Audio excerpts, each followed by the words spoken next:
La première fois que j'ai mangé un bon pita falafel, c'était à Paris, à l'As du falafel. D'ailleurs, allez-y, c'est super bon.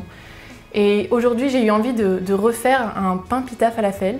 Donc pour ça, je ne me suis pas embêtée à recréer une recette moi-même, mais j'ai pris 2 recettes de 2 blogs différents. Le premier, c'est Juza avec le pain pita, et le deuxième, ce sera Good Cantine avec les falafels. Elles ont toutes les deux des jolies recettes et un super beau blog, donc je vous mettrai tout ça en description évidemment. Je commence par faire le pain en mettant dans le bol la farine, la semoule et le sel. Ensuite, je creuse un petit puits et je vais y ajouter la moitié de l'eau tiède, puis la levure boulangère et le reste d'eau. Et je vais la laisser s'activer pendant 15 minutes. Au bout de 15 minutes, je peux ajouter l'œuf, le sucre et les 2 yaourts et je peux commencer à mélanger.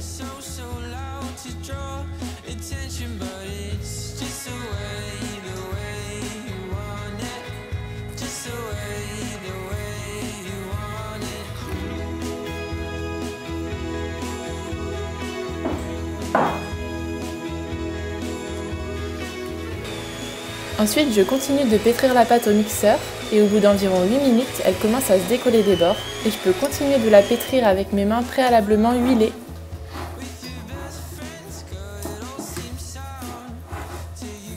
Maintenant, je peux laisser reposer la pâte 1h30 et en attendant, je vais faire les falafels. Il suffit juste de déposer tous les ingrédients dans le mixeur.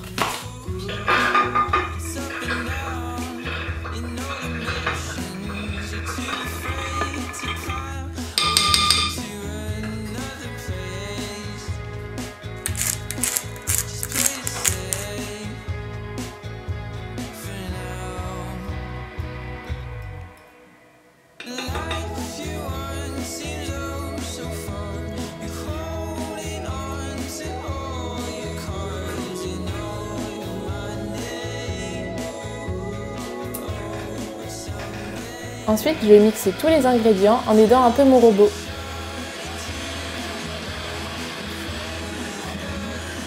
Je fais en sorte qu'il reste des petits morceaux et que ce soit pas tout lisse. Et ensuite, je peux former des boulettes avec la pâte.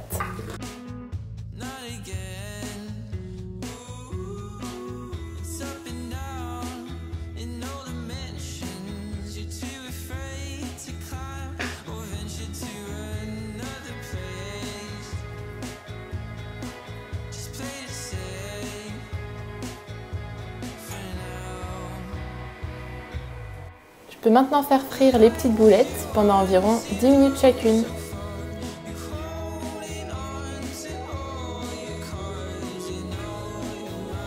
Au bout d'1h30, je vais pouvoir dégazer la pâte et je vais ensuite la diviser en 6 petits pâtons.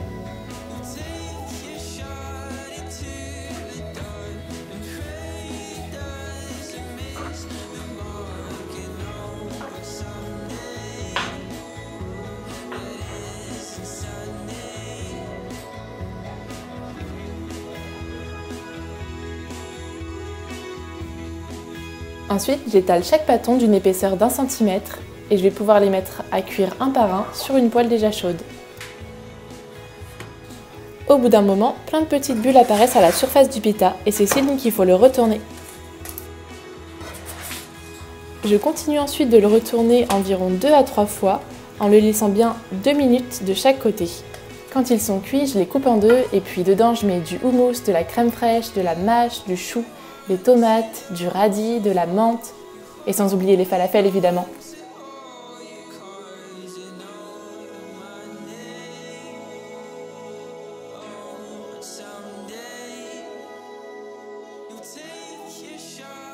Je suis hyper convaincue par ces 2 recettes, elles étaient vraiment très bonnes, traditionnelles et simples, tout ce que j'aime. À bientôt pour une nouvelle recette.